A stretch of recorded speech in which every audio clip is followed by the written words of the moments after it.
Le plat familial italien par excellence, les cannelloni. Dans une version de saison, blettes, ricotta et épinards.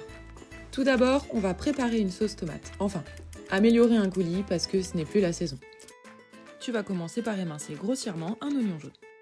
Dans une poêle, on va mettre de l'huile d'olive, généreusement. Et on laisse cuire ça gentiment pendant la préparation du reste.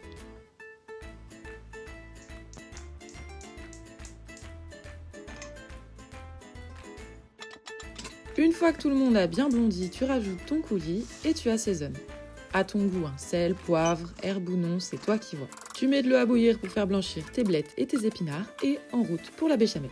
Un bon morceau de beurre fondu dans lequel tu rajoutes de la farine petit à petit et sors tes bibis parce que le secret d'une bonne béchamel, c'est de ne jamais s'arrêter de touiller. Ensuite, tu rajoutes du lait petit à petit jusqu'à obtenir la consistance que tu souhaites.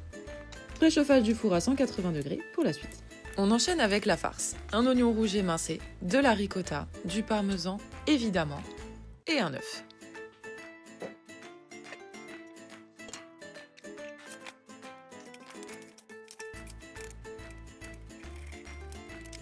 Tu assaisonnes sel, poivre et tu vas récupérer tes blettes et tes épinards blanchis que tu vas couper en morceaux.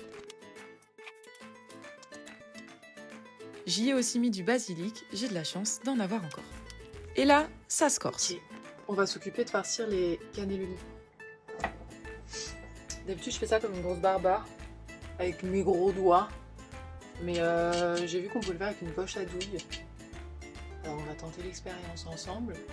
En général, j'y arrive pas, les poches à douille. Donc on va tester ça. J'arrive. Alors, je vous garantis pas le résultat. C'est parti. Qui a inventé ça? Tu vois, ça doit être pratique quand on sait s'en servir. J'espère vraiment que ça va marcher.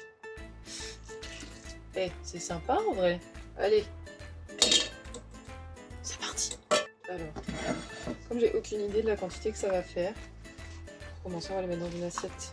Et après, on montera le plat. À mon avis, l'embout que j'ai mis, il est trop petit. Oh non!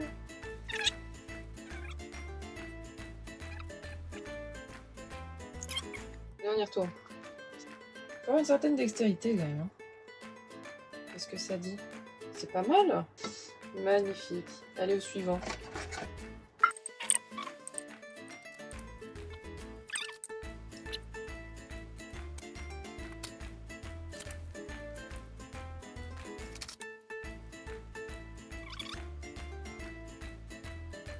Et place au montage.